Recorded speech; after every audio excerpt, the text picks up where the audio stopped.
Olivia Rodrigo at Louie Partridge officially dating na nga ba? Ayon sa US media ay dating na nga ang pop singer na si Olivia at ang British actor na si Louie. Ito ay matapos makitang lumipad patungo sa London si Olivia para sa Enola Holmes star na si Louie.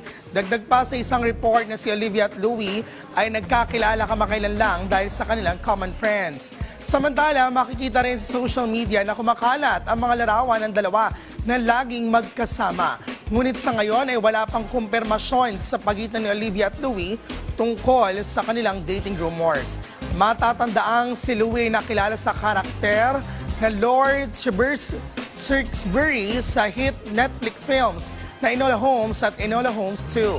Habang si Olivia naman ay nag-release ng kanyang sophomore album na Gods nito lamang September, kung saan tampok rito mga kanta na Bad Idea Right at Getting Back, kabilang din sa kanyang hit song sayang Deja Vu, Traitor at Good For You.